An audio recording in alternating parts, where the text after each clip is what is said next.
Bonjour Isa Sator. Bonjour. Je suis ravie de vous accueillir sur Tribune Libre. Merci, moi de même. Vous êtes une artiste, mais avant cette seconde carrière d'artiste, vous avez été avocate. Et avant cela, bien sûr, vous avez été une enfant à la fois libre et rebelle. D'ailleurs, vous adorez les enfants, vous avez une passion pour l'enfance. Et j'aurais d'abord aimé savoir quelles sont vos origines familiales. Alors, je suis bretonne.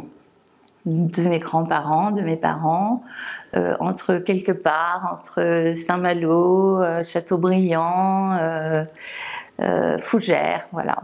Je ne suis pas dans la meilleure partie de la Bretagne, mais enfin quand même, Saint-Malo est quand même très beau, avec le Mont-Saint-Michel pas très loin, que je considère être en Bretagne.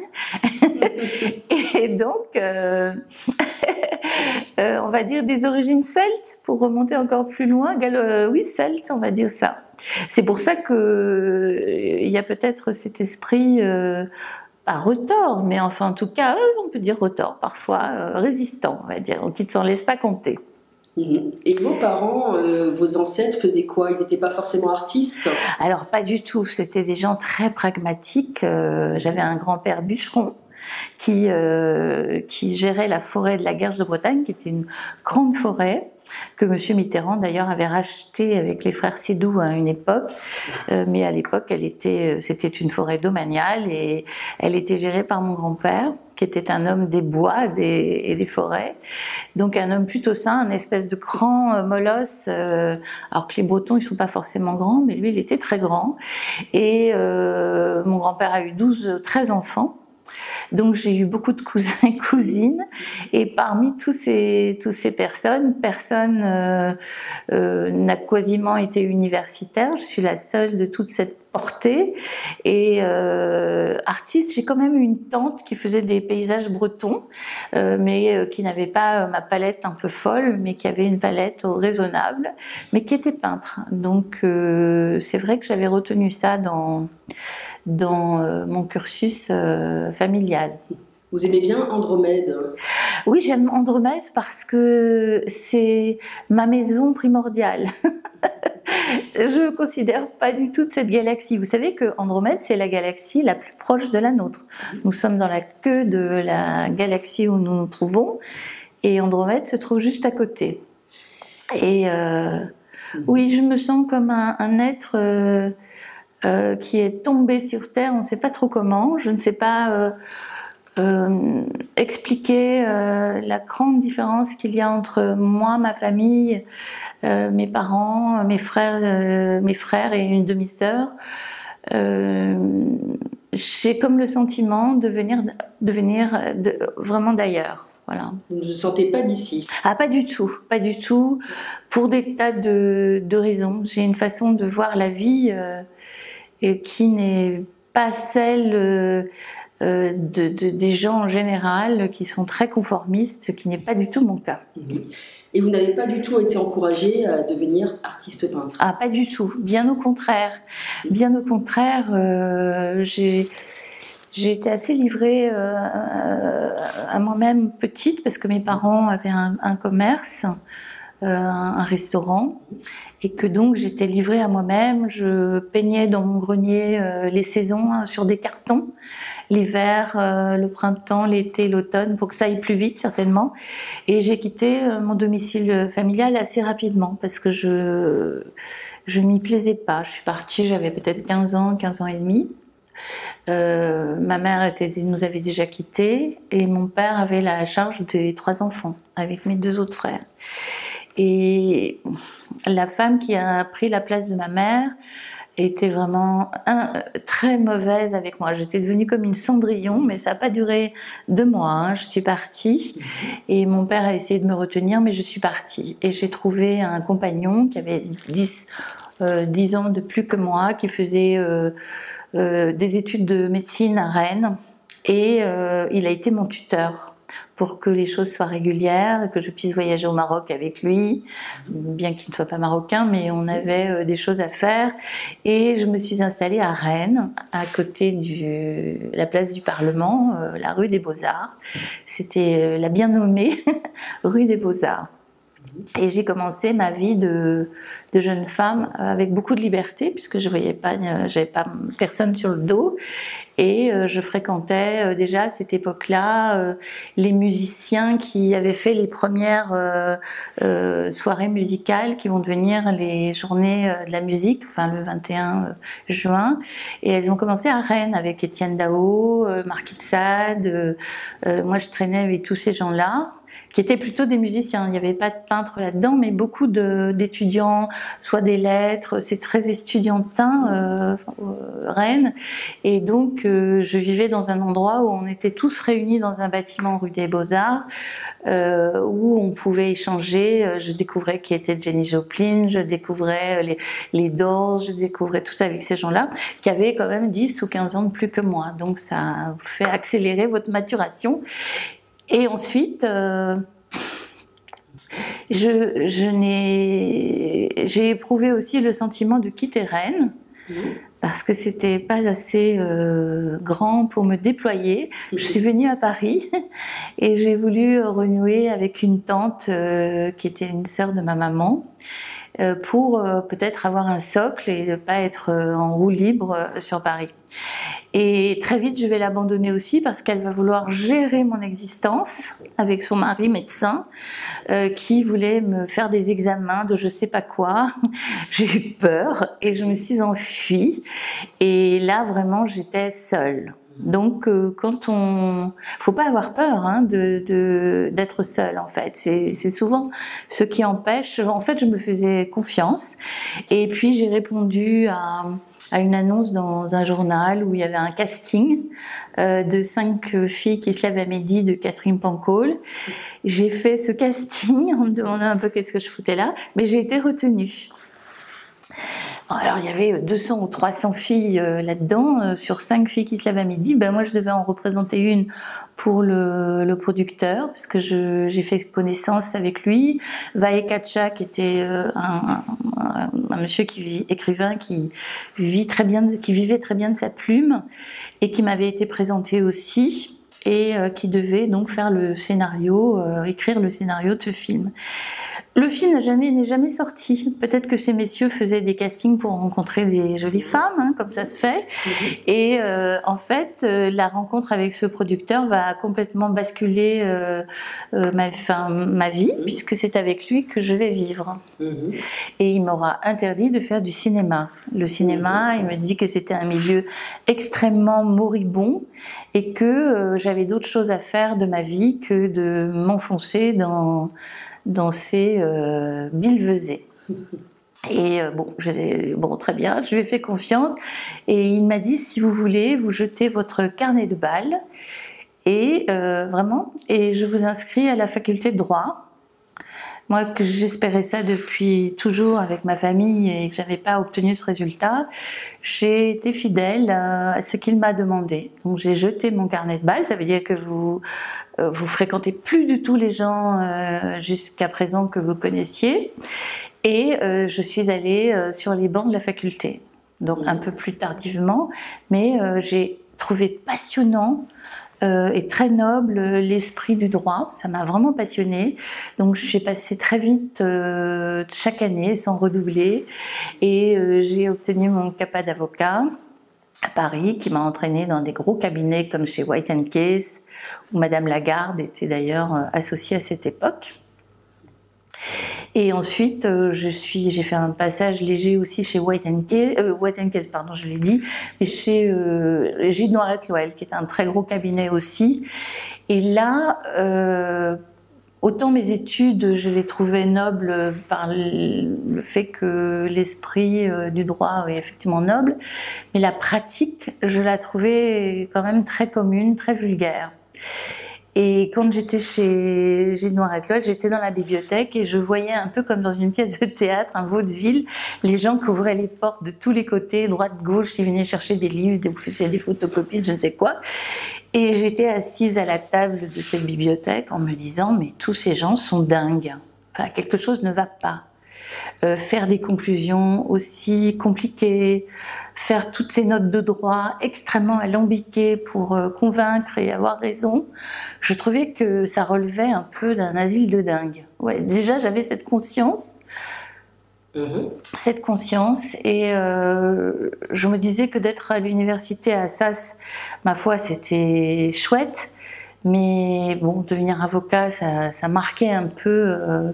Dans ma famille, évidemment, des gens étaient très fiers, surtout quand j'ai prêté serment, tout le monde est venu.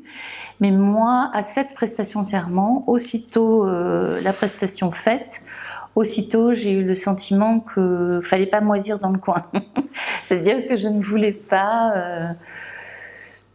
ça ne m'inspirait pas. Je me dis, bon, on va essayer, je vais essayer de comprendre le palais, de la cave au grenier, je vais avoir un cabinet, j'en ai eu un d'ailleurs, avenue MacMahon, en face de là où on est aujourd'hui.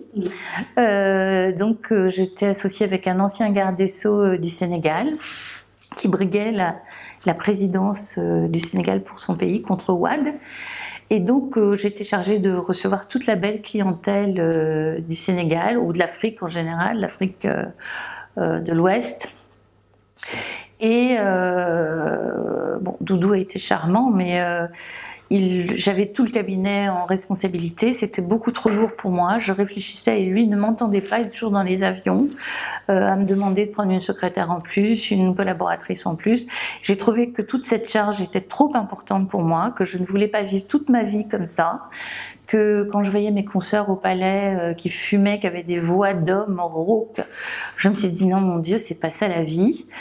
Si je mets le doigt là-dedans, je vais être foutue jusqu'à la retraite et je ne veux pas mener ma vie comme ça. Donc j'ai bien réfléchi, puis un matin j'ai convoqué Doudou, ma secrétaire, puis la jeune femme aussi qui était là en collaboration, et je dis voilà, j'ai pris une décision, je vous quitte. Je pars en Nouvelle-Calédonie, je vais aller compter les poissons. Et là, ils ont fait une dépression, ils se sont dit mais t'es dingue ou quoi? Je dis non, c'est bien réfléchi, je m'en vais.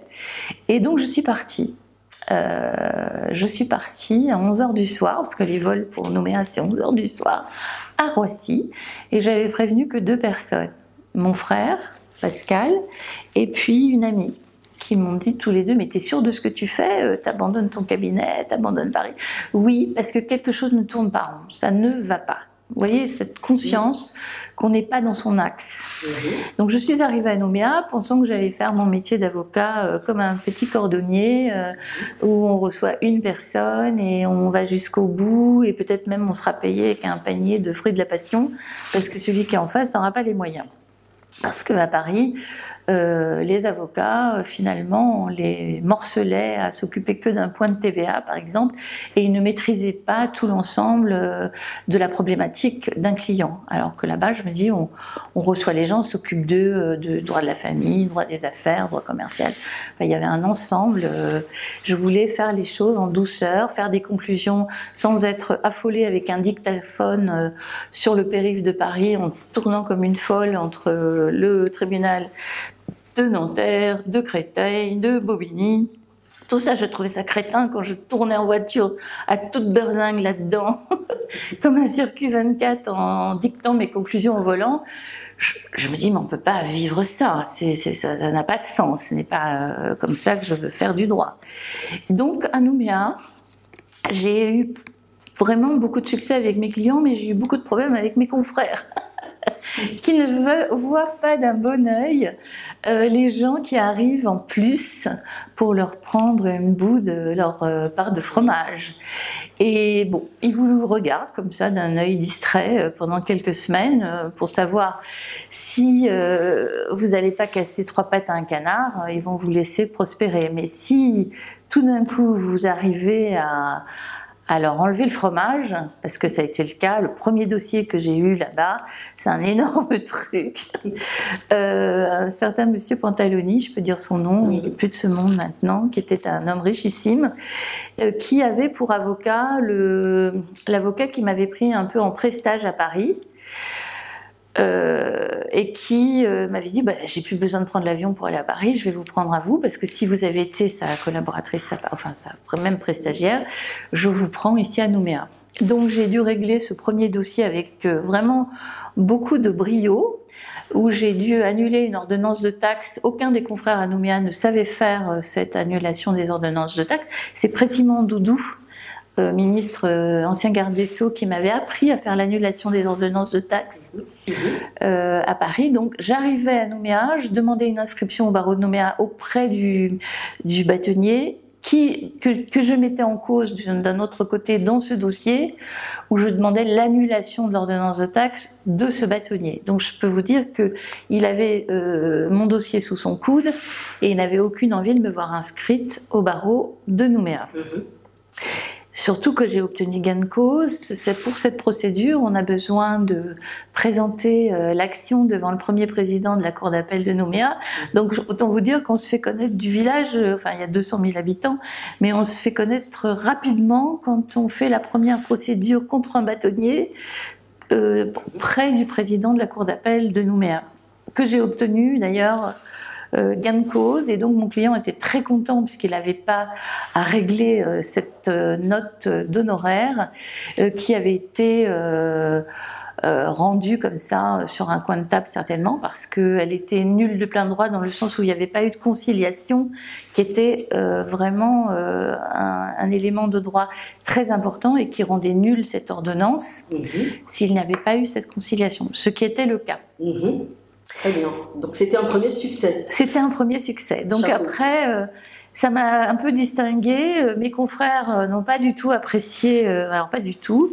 Et ils n'avaient qu'une envie, c'était que je reparte à Paris. Et moi, j'avais qu'une envie, c'était de rester. Parce que ma deuxième passion est la plongée sous-marine. Je vous ai dit que j'aimais bien compter les poissons.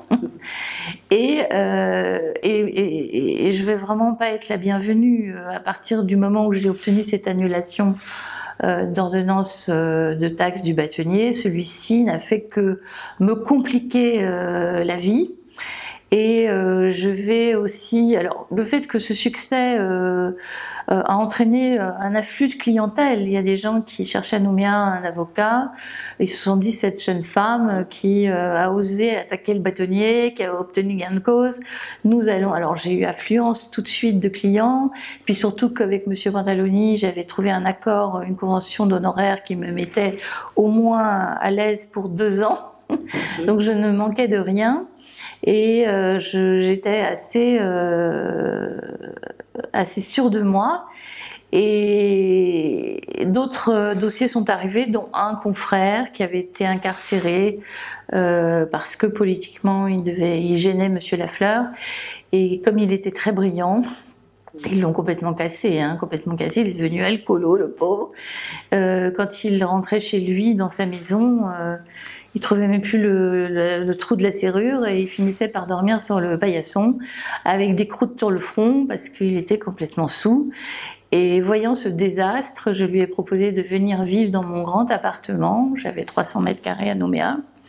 Et de prendre logement et cabinet aussi, parce qu'il adorait faire les conclusions, le gratte-bibliothèque, il adorait tout ça. Moi, j'aimais pas trop, mais en revanche, j'aimais bien plaider et aller montrer ma bobine au tribunal de Nouméa. Donc, on faisait un binôme extraordinaire et je lui avais promis de m'occuper de son dossier et d'obtenir une relaxe pure et simple, ce que j'ai obtenu devant la cour d'appel de Nouméa pour lui, parce qu'il avait été quand même jeté en prison, il a été inquiété pendant 13 ans avec cette affaire, qui lui a fait perdre sa femme, ses enfants, enfin toutes ces choses résonnent avec ce qui se passe aujourd'hui. Vous voyez, cette espèce d'oppression dans les institutions, c'est quelque chose qui va me mettre en alerte pour les 20 ans qui viendront après.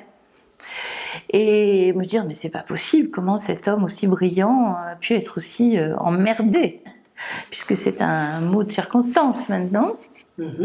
Donc René, j'avais l'ambition de le sortir de là, d'obtenir une relaxe devant la cour d'appel, et ensuite de faire un binôme avec lui au cabinet, de réinscrire, puisqu'il n'était plus condamné, il pouvait de nouveau être inscrit au barreau de Nouméa. Ça s'est pas du tout passé comme ça.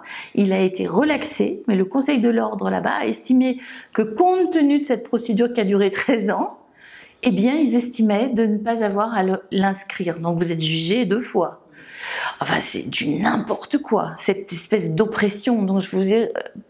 J'avais le sentiment que la société, pour reprendre l'expression de Françoise Angléan, était complètement déglinguée, quoi. Ça déraillait. Ça déraillait complet. Double peine. Double peine.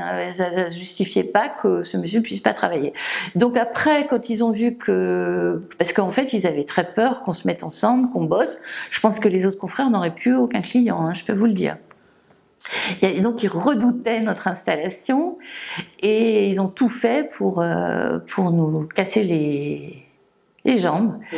Et ensuite, comme je ne partais toujours pas, parce que j'avais dit que si je devais quitter l'île, c'est moi qui déciderais quand et comment. Et voyant que que je ne partais pas, ils m'ont mis en examen. Et cette mise en examen, alors il manquait plus que le viol là-dedans, parce qu'il y avait vraiment tout dans cette mise en examen, c'est risible. Le juge d'instruction a beaucoup hésité, d'ailleurs lui qui roulait en Ferrari, le procureur général roulait en Porsche, enfin tout va bien. Et ces gens-là avaient des grosses casseroles, puisqu'un commissaire de police qui était venu là-bas quelque temps, Etchebé, m'avait dit, mais si vous voulez Isa, je vous montre les archives au commissariat, vous verrez que ces gens, on peut déterrer des choses si vous voulez. Le problème c'est que vous êtes très loin là-bas, vous êtes à 24 000 km et vous n'avez aucun confrère sérieux pour venir vous aider. Alors sur place, n'en parlons pas, il n'y en a pas, mais c'est-à-dire que si vous faites ce genre d'action, vous vous retrouvez vraiment seul. Et là, pour le coup, vous vous retrouvez à la maison d'arrêt du camp Est, au moins pour 4 mois, si ce n'est plus, parce que vite, un délai peut être vite oublié, donc vous êtes là-bas 8 mois. Et je pense que s'ils étaient arrivés jusqu'à une incarcération me concernant, je n'aurais jamais pu être peintre derrière. Parce que je pense que cette expérience horrible de la maison d'arrêt, en détention provisoire, hein, bien sûr, peut vous casser n'importe qui. Et pour éviter cette détention provisoire, parce que je sentais que la mise en examen, elle se rapprochait, donc elle s'est faite, j'ai été mise en examen, au début il tournait autour du pot, victime assistée, que j'étais témoin assisté, pardon, voilà, j'ai eu une mise en examen, ensuite comme ça tenait pas la route leur truc, il y a eu 3 juges d'instruction, ça a duré 8 ans. Donc quand je vois les gens qui font des petites gardes à vue, excusez-moi, même aujourd'hui, je sais que c'est l'oppression, mais des gardes à vue de 2-3 jours qui sont extrêmement malheureux, et je peux le comprendre, mais moi j'ai eu une mise en examen qui a duré 8 ans. Leur motif, précisément, c'était... Tout sauf le viol. L'escroquerie, l'abus de confiance, le faux en écriture privée, faux en écriture publique, j'avais tout. Ils ont fabriqué des preuves ? Oui, bien sûr, ils m'avaient fait envoyer des clients chez moi aux fins de me poser vraiment des problèmes. Par exemple, j'avais un autre dossier où un monsieur tout à fait sain d'esprit au moment où je l'ai eu, en tout cas comme avocat, comme client, avait d'ailleurs signé une convention d'honoraires aussi. Et bien le délit d'abus de faiblesse venait juste d'atterrir avec la présidence de monsieur Sarkozy.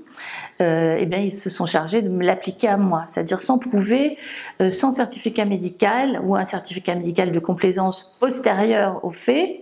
Et avec ça, ils vous font une procédure à Nouméa. Vous voyez ce que je veux dire? C'est-à-dire qu'ils ne prouvent pas que la personne elle était faible d'esprit au moment où vous avez fait votre convention, où vous êtes entretenu avec votre client, mais ils vous posent sur la table un certificat de complaisance postérieure, et avec ça, vous arrivez à avoir une mise en examen. Et en plus de ça, vous faire condamner, parce que je me suis fait condamner en première instance, et en appel, ils ont ajouté la peine, ça a été supérieur.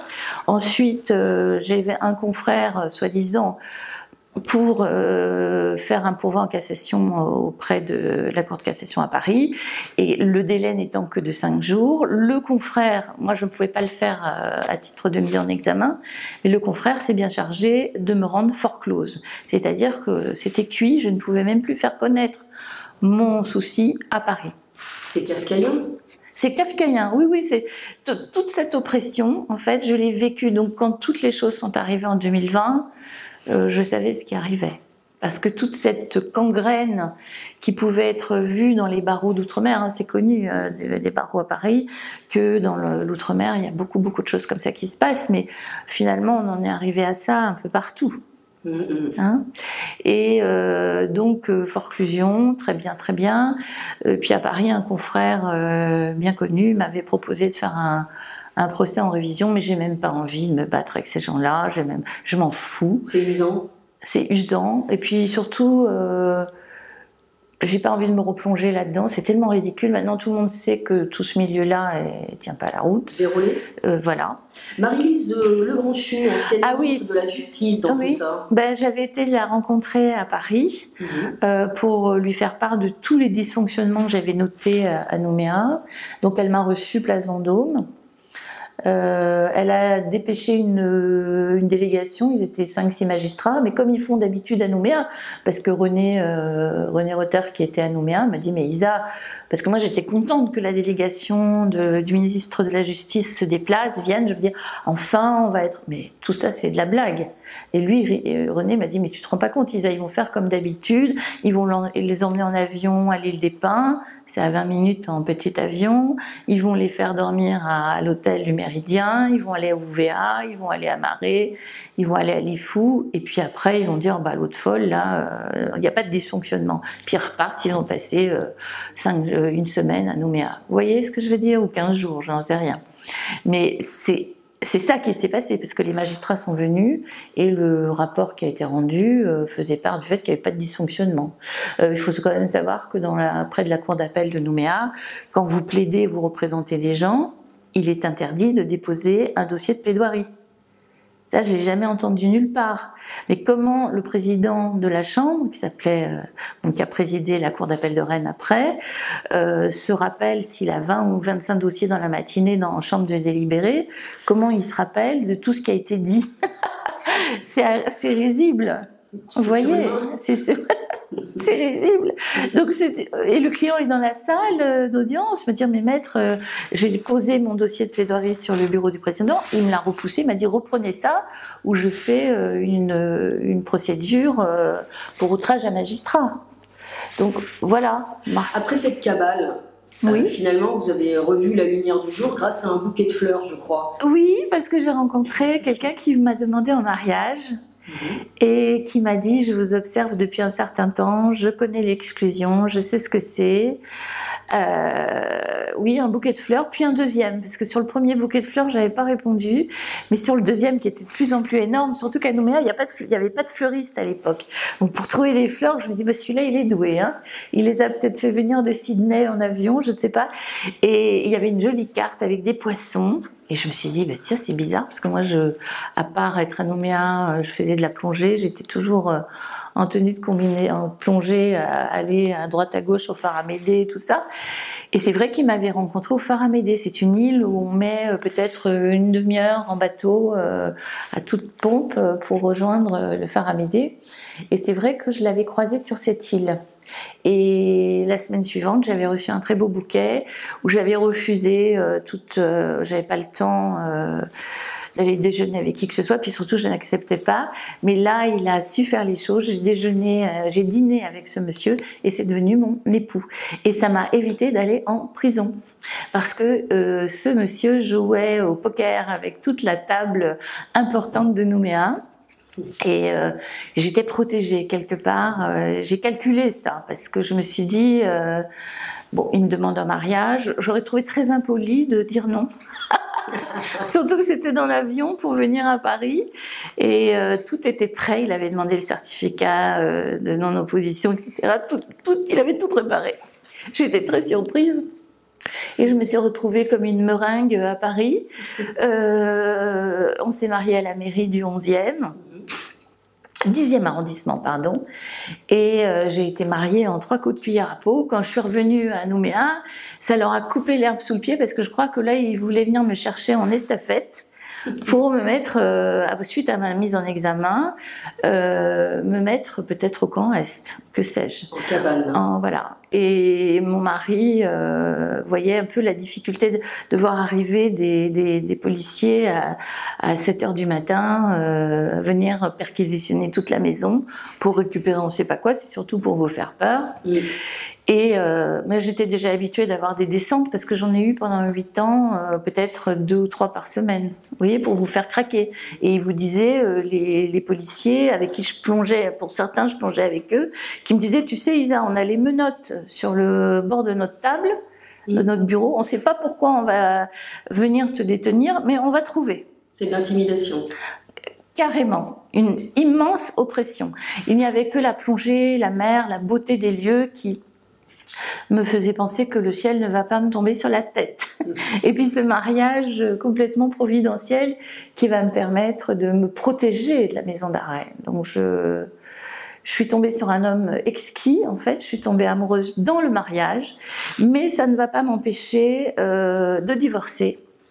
Mais cet ange gardien vous a quand même amené à ce qui s'est passé juste après, l'atelier, la médaille d'or, la palette et la vie d'artiste. Exactement, parce que Michel, qui était mon époux, m'a dit, écoute chérie, je t'épouse, mais la seule chose que je te demande, c'est pas faire l'avocat dans l'île, parce que vraiment, j'ai vu à l'œuvre, c'est dangereux, voilà. Et lui-même, d'ailleurs, avait fait un prêt à la banque pour ses sociétés, qui lui a été refusé suite à mon mariage avec lui. La chargée de pouvoir à la banque, parce qu'il insistait, il lui dit, mais enfin, pourquoi vous m'avez accordé ce prêt et maintenant vous ne me l'accordez plus? Quelle est la raison? Sur une liste noire. Carrément. Une mort sociale. Une mort sociale.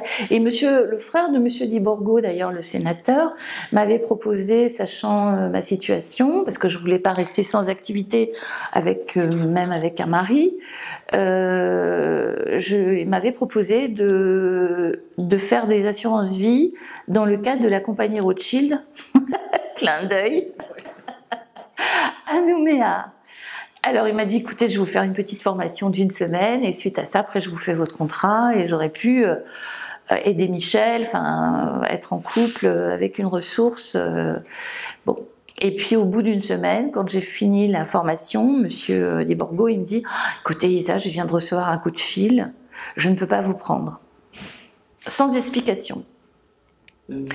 Pourtant, il était sûr de son fait. Il m'a dit, oui, je sais que monsieur Jacques Lafleur vous apprécie beaucoup. D'ailleurs, monsieur Jacques Lafleur, il m'a offert cette perle de Tahiti que je porte.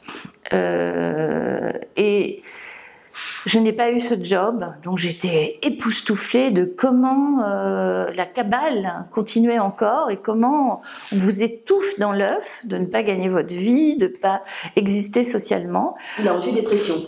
Il a reçu des pressions. Je me suis dit, c'est pas grave. Je considère que quand il y a des impossibilités comme ça, c'est qu'il y a une explication à venir beaucoup plus tard.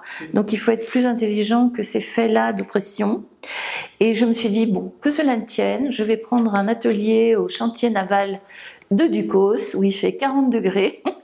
Et mon mari me dit, mais qu'est-ce que tu fais, chérie? Tu devrais être au Méridien à la piscine, avec toutes ces femmes qui ont toujours les mêmes choses à dire, qui ne m'intéressent pas.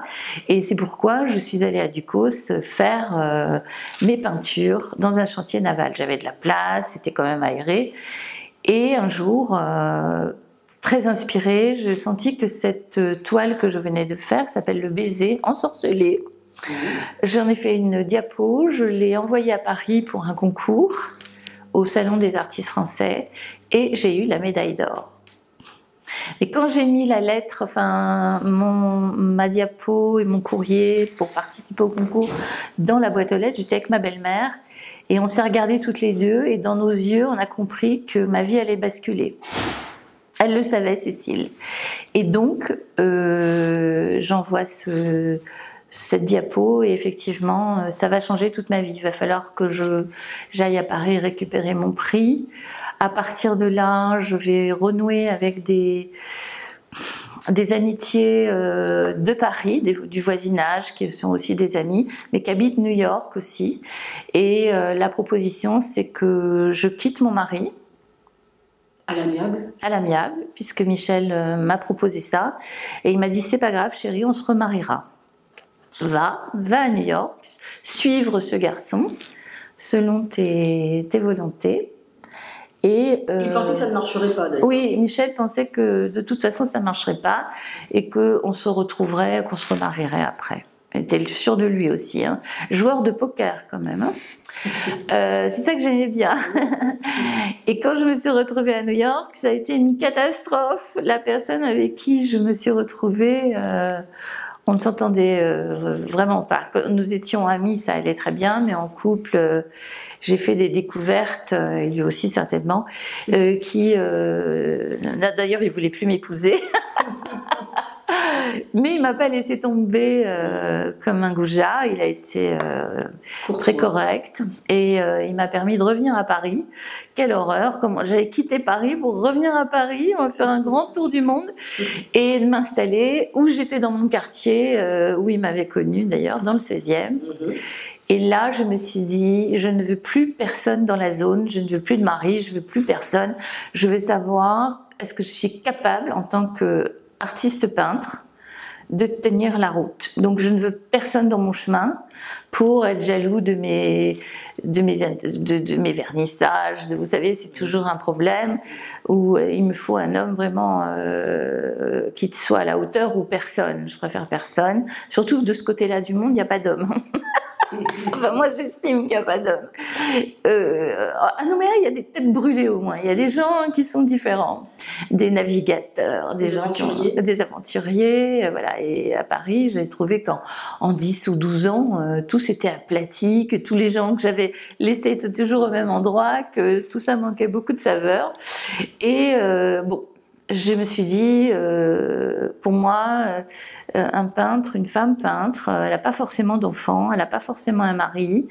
C'est un peu comme ça que je voyais les choses. Et je me suis dit, je vais mettre tout sur le 31. Donc vous êtes concentrée à 100% sur votre travail. Et on peut dire que la peinture, c'était en vous bien avant. Bien avant le métier d'avocat, c'est-à-dire que quand je suis tombée du berceau, oui, les fées se sont penchés sur moi et m'ont offert le cercle chromatique. Et donc je trouve que pour un être humain, c'est génial de s'autonomiser avec ses créations, sa vocation. Pouvoir les vendre et en vivre. Alors, je dis pas que c'est facile, hein, mais aussi de pas avoir peur que ça soit pas routinier, que vous puissiez avoir des hauts et des bas. Il faut avoir une certaine prédisposition pour ça, pour qu'il y ait des creux et des bosses.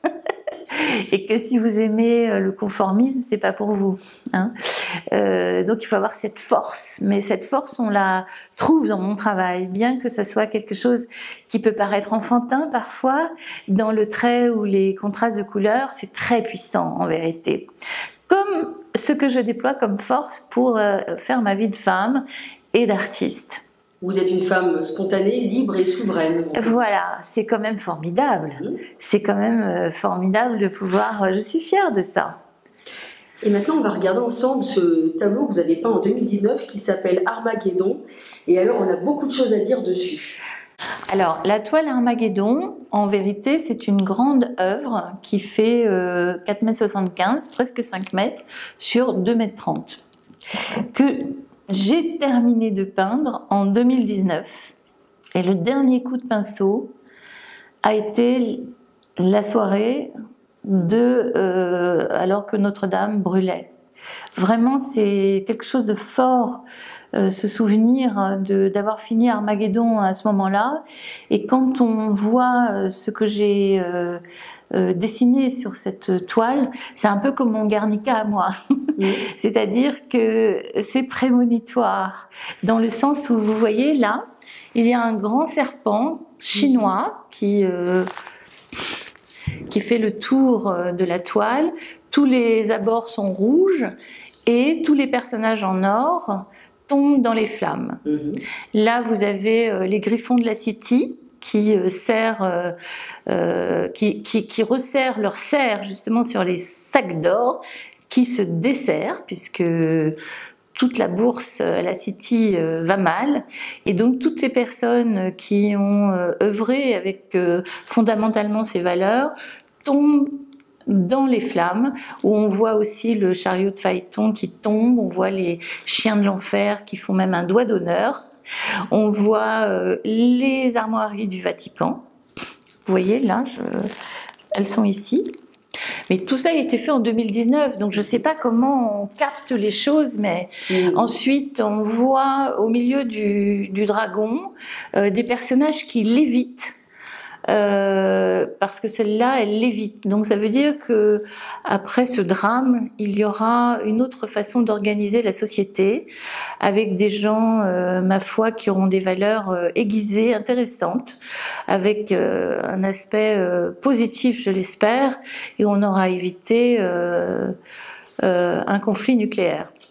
Parce que Armageddon, peut-être il y a eu plusieurs Armageddon sur Terre, je n'en sais rien, mais en tout cas, Armageddon, c'est quelque chose de biblique et de imaginaire aussi. C'est un lieu un peu céleste où les forces en place dans le monde se confrontent. Et on espère que l'issue sera positive, bien sûr. Et donc, le côté positif, c'est ces personnages qui vont changer de dimension, et qui sont en violet d'ailleurs, contrairement aux autres qui sont en or et qui tombent dans les flammes. Donc voilà, cette représentation avec la jument ailée aussi, qui est un symbole fort, et une femme, on voit aussi une femme qui s'envole là, ici. On voit un personnage aussi bleu, chevelure d'or, blonde, qui s'envole aussi, donc ça veut représenter peut-être le sacré féminin, je ne sais pas. En tout cas, le transhumanisme n'aura pas droit de citer. Tous ces animaux mythiques, finalement, ont pris sens peut-être un an après, et finalement, en 2020, pour vous, la résistance, c'était quelque chose d'évident? Absolument évident. Absolument évident. D'ailleurs, juste avant de finir cette œuvre, j'étais aux États-Unis, à New York, pour exposer à Manhattan, dans le quartier chinois d'ailleurs. Il y avait l'Event 201 qui était organisé, et je le sentais. Que quelque chose dans la ville de Manhattan, comme si vous étiez dans un tournage, vous savez, ces personnages avec les sourires, Golgotha, où j'avais le sentiment que quelque chose se passait, puisque c'était à côté de Central Park, et que Bill Gates et toutes ces vilaines personnalités qui représentent le nouvel ordre mondial, enfin leur velléité de représenter ça, étaient là pour faire une grande répétition de ce qui allait se passer 3 mois après. Donc j'ai eu un très mauvais sentiment. D'ailleurs, l'expo s'est pas bien passée. Il y a eu beaucoup de difficultés avec la galeriste, avec les autres artistes. Ça s'est pas bien passé. J'étais épuisée de ce truc. Je suis rentrée et j'ai décidé d'aller dans le désert, d'aller me reposer dans le sud marocain, où j'ai l'habitude d'aller, près des dunes, dans les dunes de Merzouga. Et pour le 31 de cette année-là, qui nous permettait de passer de 2019 à 2020, où 3 semaines après l'horreur arrivait, j'avais fait 3 vœux dans le désert. J'avais même pris une théière très d'Aladin que j'avais frottée. J'ai fait une petite vidéo et j'ai fait 3 vœux en ouvrant cette théière, en demandant à ce que le niveau de conscience des êtres humains s'élève considérablement, parce que je pense que c'est ça le problème, c'est de mettre dans leur réflexion des univers dont ils n'ont même pas conscience. Donc élever sa conscience, engranger plein de choses, être très universaliste dans son esprit, que la condition des animaux s'élève également, parce que vraiment c'est affreux, et qu'ensuite mon 3e vœu, c'était que l'amour l'emporte. Et je pense que l'amour l'emportera.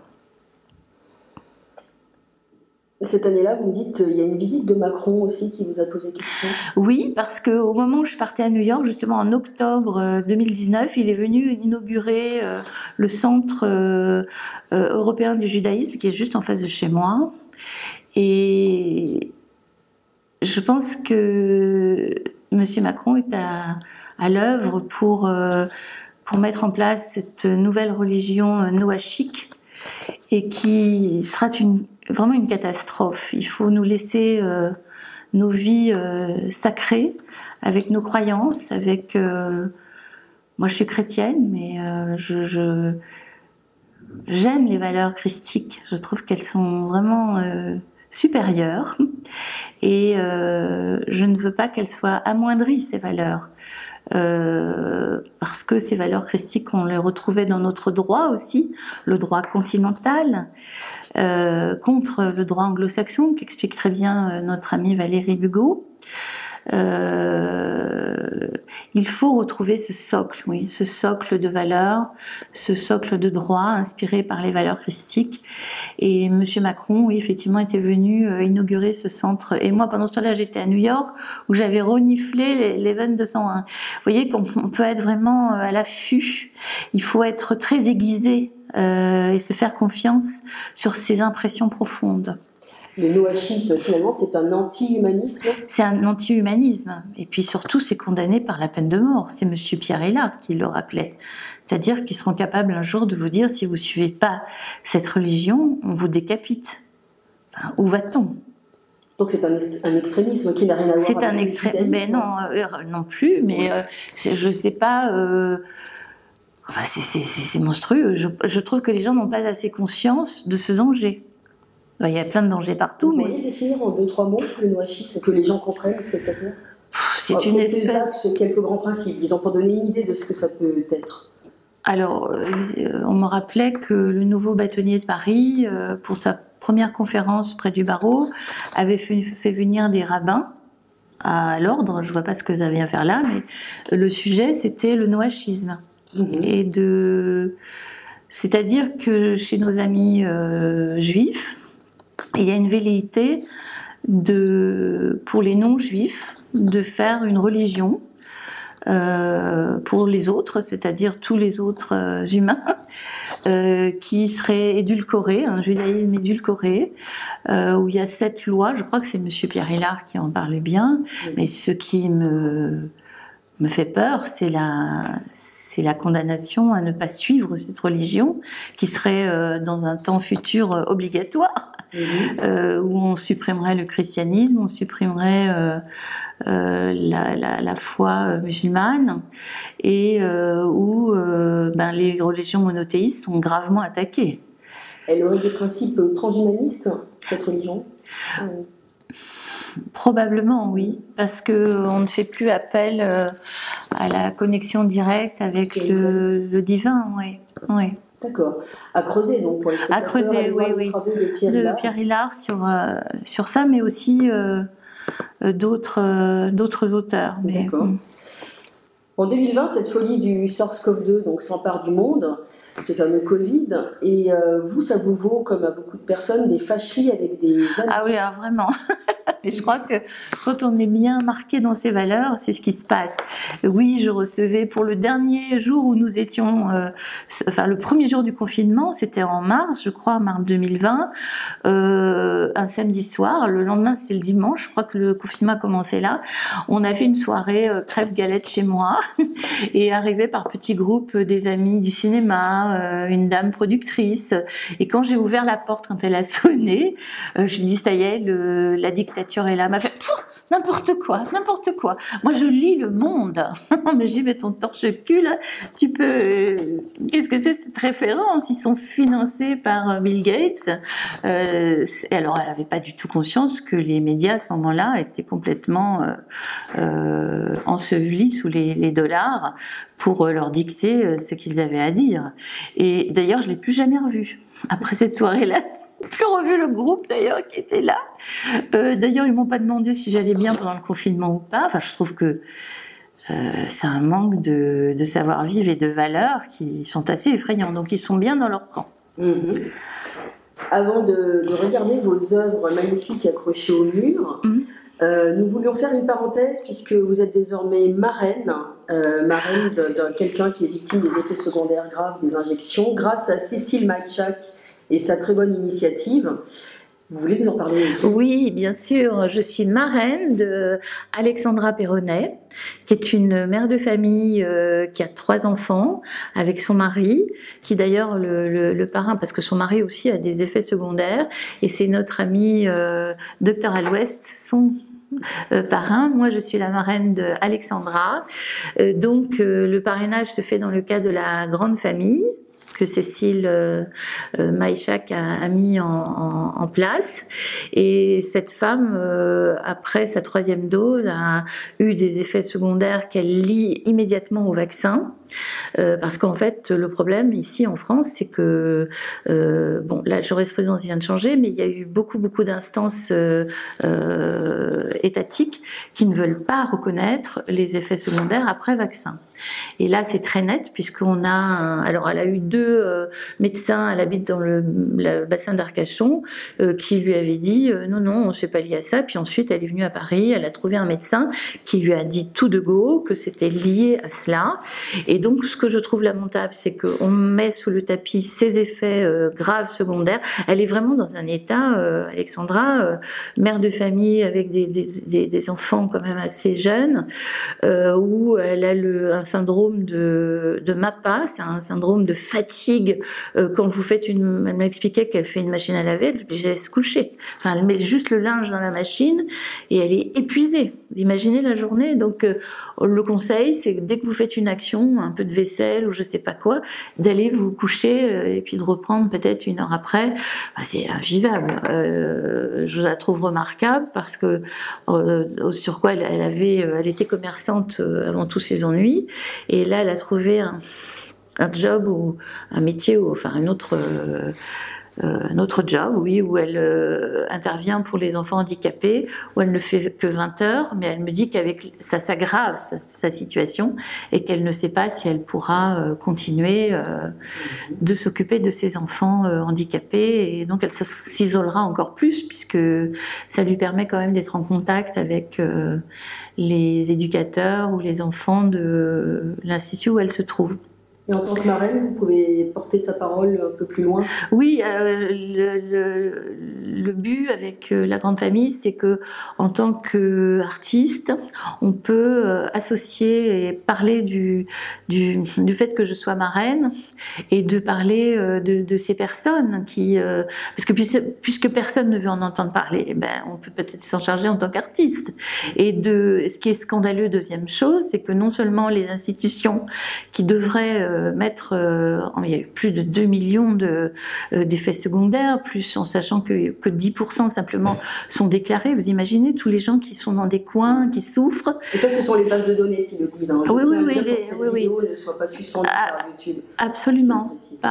Bien sûr, les chiffres sont là, vérifiables. Et ensuite, ces institutions même ont renversé la charge de la preuve en demandant à ces pauvres malheureux qui souffrent et qui ne sont pas médecins de rapporter la charge de la preuve du lien de causalité. Mais c'est grave.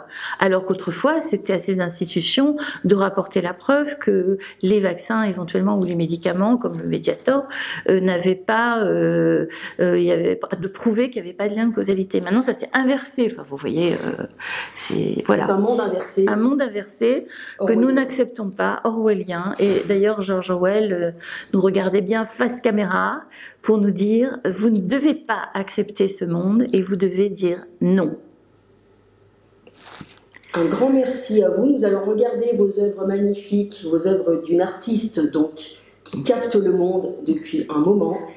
Et un grand merci pour cette belle interview, Isa Sator. Merci beaucoup à Tribune Libre, merci beaucoup à vous Stéphanie, merci infiniment. Alors là, on a une toile qui représente Eloï Fuller, qui est une femme incroyable, danseuse, qui a inventé la danse contemporaine. Même Caroline Carson s'est inspirée de cette dame. Donc elle faisait sur scène des des gestes. Là, on la voit à l'envers, la tête à l'envers. Elle se présentait aussi comme ça, où elle était en turbanée de voile transparent. Elle avait une façon de se mouvoir qui était tout à fait exceptionnelle. Et c'est la première fois qu'on voyait ça, danser comme ça. À part le French Cancan, il n'y avait pas de... C'est une danse nouvelle où elle s'exprimait dans les airs, très aérienne. Et donc, cette cocotte a mis en place la danse contemporaine. Elle a été exposée à l'Orangerie du Sénat, donc avec toutes les autres toiles de la série Les Grandes Cocottes. C'est une œuvre assez grande puisqu'elle fait 160 par 130. Et comme ces autres œuvres qu'on voit là, l'Archidrolès, là c'est les Archidrolès. Et celle du milieu, c'est Promenade au Bois de Boulogne. C'est des dames qui avaient un tuteur. C'est des dames qui se levaient surtout à 16h de l'après-midi, parce qu'elles passaient la nuit avec le roi Édouard VII ou le Kaiser allemand, que sais-je. Et donc elles allaient au Bois de Boulogne se prendre l'air avec des petits cabriolets qui étaient conduits par des autruches. C'était des courtisanes, on peut Les dire. courtisanes, oui. Et elles aussi, les magnifiques les archidrolès aussi sont des courtisanes. Ça avait des tenues incroyables. Des tenues incroyables, hein. Des femmes qui jouaient de leur charme, finalement. Oui, voilà, elles n'avaient que ça. C'est des attributs féminins qu'on leur a laissés pour être des femmes libres, parce qu'elles n'avaient ni le droit d'avoir un compte en banque, ni le droit d'hériter, ce que leur grand-mère avait obtenu avec la Révolution française. Mais Napoléon est passé par là, qui leur a supprimé. Elles avaient soit un mari, soit un père. Mais entre les deux, on les laissait pas respirer.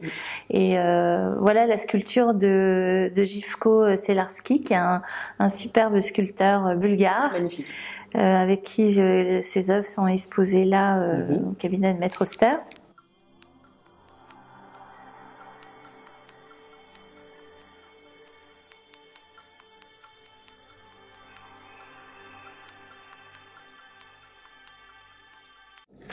Là, on a l'œuvre qui représente Gaby Desley, qui est une grande cocotte aussi, mais d'origine anglaise.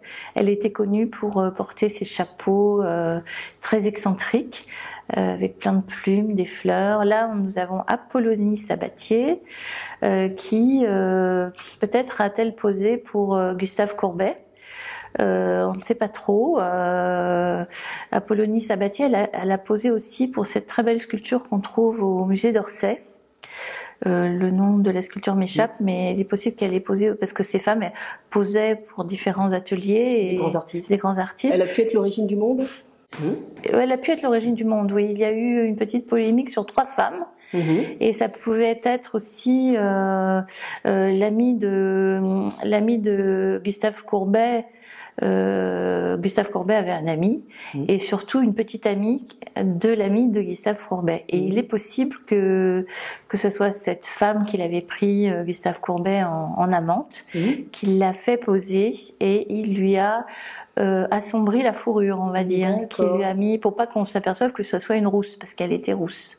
Donc c'est soit Apollonie Sabatier qui a exposé pour Courbet, soit la petite amie de cet autre peintre américain, mais j'ai oublié le nom, soit une autre femme encore. On ne sait pas trop qui a posé. Vous voyez, à l'origine du monde. Il a brouillé les pistes. Le coquin. Ensuite, Nini Patent-l'Air, la magnifique. La magnifique Nini Patent-l'Air, elle a inventé le French Cancan. C'est quand même dingue, hein, dans l'oppression, ce que les femmes sont capables de faire. La vie prend le dessus. Hein. Elle a inventé cette danse qui a fait que Paris a rayonné avec ces femmes qui sont exceptionnelles, parce que les cocottes n'ont existé qu'à Paris. Elles ont été un peu imitées aux États-Unis dans les femmes de saloon, mais rien à voir avec les cocottes qui souvent ont essayé d'être de grands artistes, comme Cléo de Mérode à l'opéra, comme Sarah Bernard, qui est devenue, elle pour le coup, une artiste vraiment de renom international. Et puis Héloïse Fleur est plus connue par les gens qui qui aime la danse contemporaine. Et encore, je suis pas sûre, parce qu'on parle beaucoup de Caroline Carlson, mais Lucy Feller est quand même là. Et puis Nini Patent-L'air, j'avais jamais entendu parler d'elle. C'est en faisant la lecture de beaucoup d'ouvrages, de livres, avec des photos et autres, pour m'inspirer, que je découvre cette femme. C'était l'époque des grandes nuits parisiennes. Les grandes nuits parisiennes, le bal Mabille, enfin c'était animé Paris à cette époque. Oui, et gai, c'était tout le monde venait venir à Paris. C'est plus du tout comme ça. Non, c'est plus vraiment comme ça. Au secours. Nous passons devant ces sculptures d'une grâce incroyable. D'une grâce incroyable de Gifko Celarski. Oui. Bertrand Moreau a très bien expliqué comment cet homme peut sculpter en donnant une impression que ces sculptures bougent, en fait, qu'elles soient en mouvement. C'est quand même un exploit de donner cette impression en sculpture. Ça fait note d'un esprit plein d'inspiration, vraiment très inspiré. Et il est récompensé en Bulgarie d'ailleurs. Oui, c'est un artiste international où il expose en Chine, dans divers pays. Et dans son pays, il est reconnu vraiment comme un grand artiste. Là, nous avons Blanche d'Antigny. Bon, elle, malheureusement, elle a laissé que son nom à une glace, la glace d'Antigny, mais c'était une cocotte aussi très appréciée. Elle fait pas partie des 3 grâces, mais très appréciée. Appétissante. Appétissante. Alors, les grands yeux. Les grands yeux. Alors ça, c'était une toile qu'on m'avait demandé de faire pour un collectionneur qui est en prison d'ailleurs. En prison parce que je crois qu'il a trafiqué les œuvres de Matisse, les sculptures de Matisse. Je sais pas où il en est ce monsieur, mais il m'avait demandé de faire la victoire de Samothrace. Et moi, je lui ai rajouté une tête, la tête du David qui avait été refaite récemment, qui a été posée aussi récemment à Florence. Et donc je lui ai fait une tête de David sur le corps de la victoire de Samothrace. Là, cette peinture, elle me rappelle les moments où j'étais à Nouméa, en Nouvelle-Calédonie, au phare Amédée, où je fais beaucoup de plongées. J'ai même appris à donner à manger aux requins. Donc on était au fond, peut-être à 20 mètres de profondeur. Et des hordes de requins au-dessus de nous tournaient. Mais je les ai fait assez sympathiques, mes requins. Ils ont le sourire. Les requins, en fait, ils sont pas dans l'eau, ils sont sur terre, à la grande terre.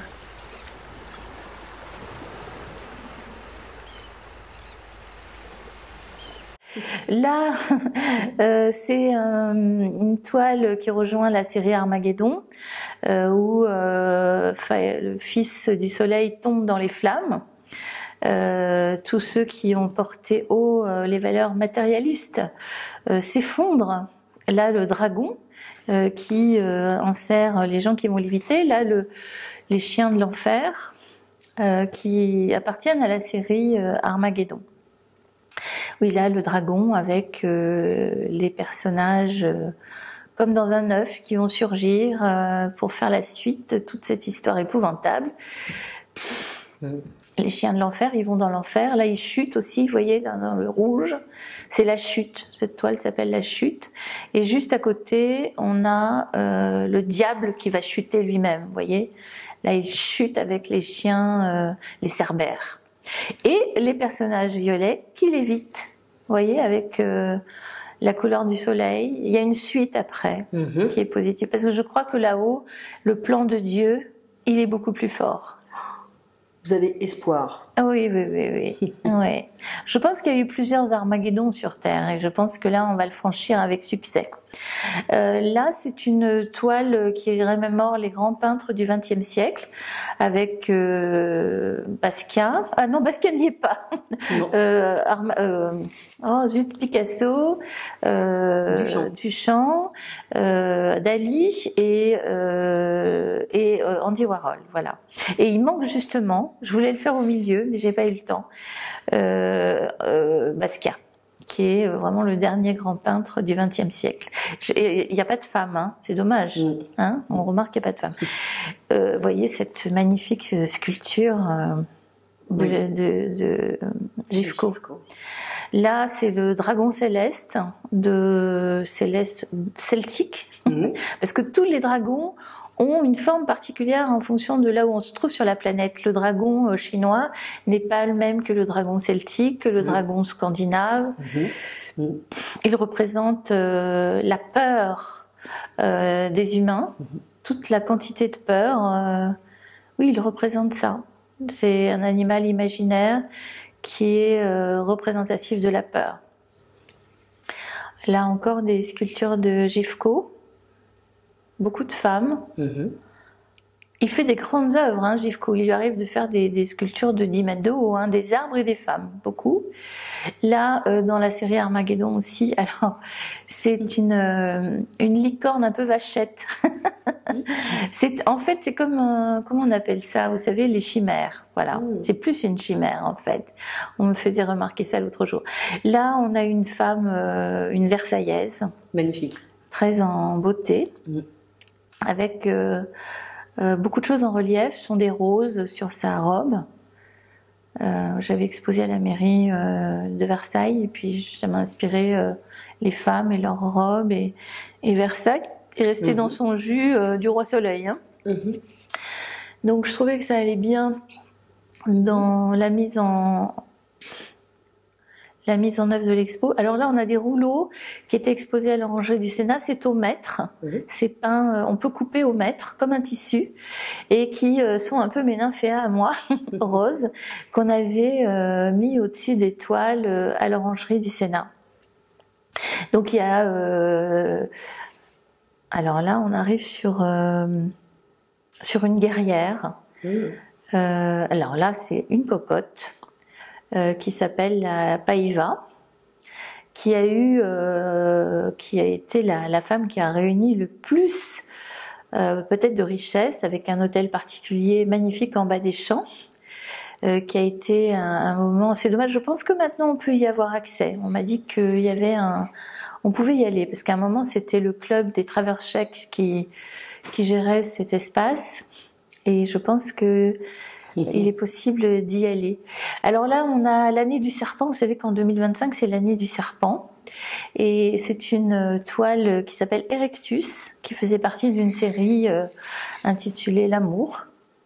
Et dans les sentiments positifs, on m'ont inspiré 7 grandes toiles, et les sentiments négatifs, 7 autres grandes toiles. Et celle-ci est la deuxième d'un long cercle comme ça sur les sentiments. Là, on a comment s'appelle cette déesse grecque Athéna. Même votre signature est remarquable. Là, on a une femme celte avec son corbeau. Elle a un pouvoir particulier. Elle a un pouvoir particulier de voir les choses sans qu'on lui les dise. Souvent, les femmes ont cette possibilité. D'ailleurs, la couleur vert d'eau représente ça dans mon travail. Là, on a encore une cocotte, Yvette Guilbert, qui, bon, malheureusement, ont des fins tragiques pour la plupart des grandes cocottes. Celle-là finissait dans les lieux de foire où elle buvait des bouteilles entières. Et ça faisait le spectacle, ce qui est affreux. Mais bon, elle fait penser... Votre signature est une œuvre d'art dans l'œuvre d'art. Oui, elle est audacieuse. Là, on traverse le couloir des papillons, avec la métamorphose que nous avons tous opérée sur la planète en 2020. La chrysalide m'a inspiré le fait que dans la chrysalide, précisément, la chenille, il lui pousse pas des ailes, elle devient liquide, comme nous, on est devenu liquide, et après on s'est transformé, et on nous a peut-être poussé des ailes, ou poussé je ne sais quoi, des antennes. Enfin, je souhaite que la métamorphose se soit opérée pour chacun d'entre nous. On est passé dans un chat d'aiguille, là, hein, tous. Donc, bon, là on rentre dans la pièce du cabinet de curiosité. Là, c'est un autoportrait que j'ai fait à Nouméa sur des cartes qui représentent des cartes à jouer homothétiques aux cartes de tarot. La force, je pense qu'à travers mon récit, on peut comprendre pourquoi je choisis la carte 11. Et puis la papesse, qui est justement la connaissance, qui est le fait de savoir.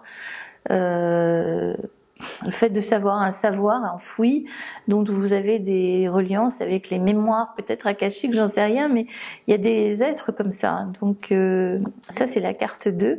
Et normalement il y avait une troisième, parce que ça faisait un triptyque, mais elle a été vendue et elle se trouve à Los Angeles.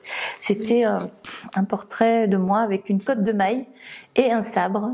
Et là j'explique dans la papesse comment j'avais tiré mon nom d'artiste du carré magique Sator. Sator, Arepo, Tenet, Opera, Rotas. Ce sont 5 palindromes qu'on peut lire dans tous les sens. Sator, c'est le sujet, c'est le dieu de la semence en viking. Arepo, c'est faire la ligne dans les champs. Tenet, ça fait la structure du carré. Opera, Rotas, c'est en fait, Sator, c'est celui qui détient les clés de l'univers. Et j'ai trouvé que pour un nom d'artiste, ça claque bien comme un fouet. J'ai mis devant Isa, parce que Sator, on ne sait pas si c'est un homme ou une femme.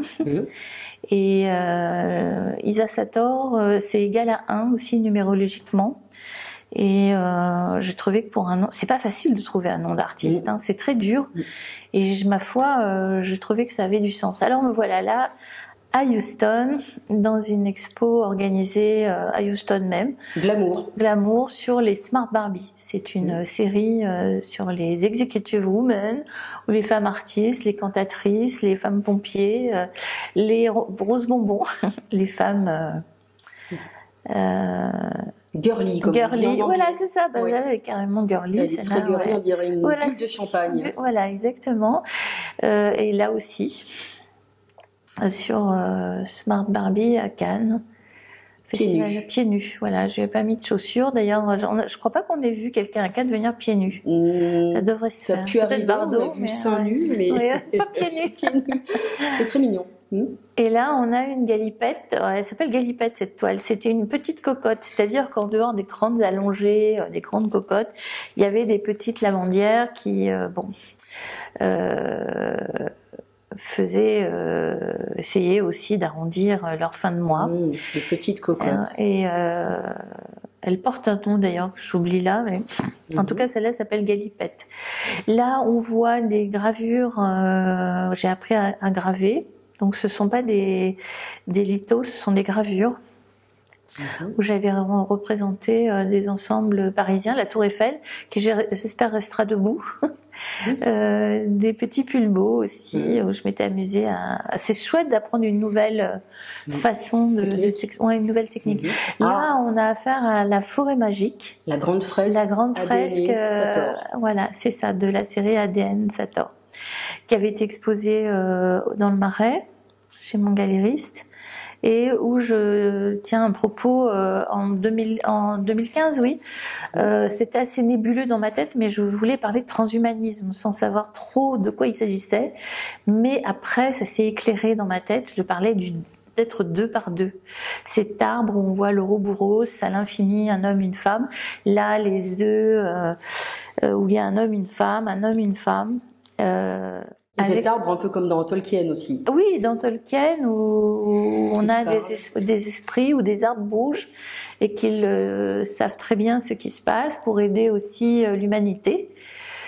Oui, cette fresque représente tout ça. J'aime beaucoup Tolkien d'ailleurs, et le Seigneur des Anneaux. Alors ici, nous avons la toile qui s'intitule la Loba, une leçon en 3 choses. Là, on a une vieille indienne qui essaye d'enseigner à cette jeune indienne qui ne veut pas du tout écouter, un peu comme moi quand j'étais enfant, qui regarde ailleurs. Et cette vieille indienne, son message, c'est de apprendre à cette petite de savoir dire non. Et non, c'est représenté par la loba, la femme qui peut être très agressif, à la loba, et le singe. J'ai représenté 2 animaux en un, c'est-à-dire faire preuve d'intelligence en étant agile, comme le singe, et savoir être ferme comme la louve. Savoir dire non. Merci à vous, Isa Sator. Merci, c'est pas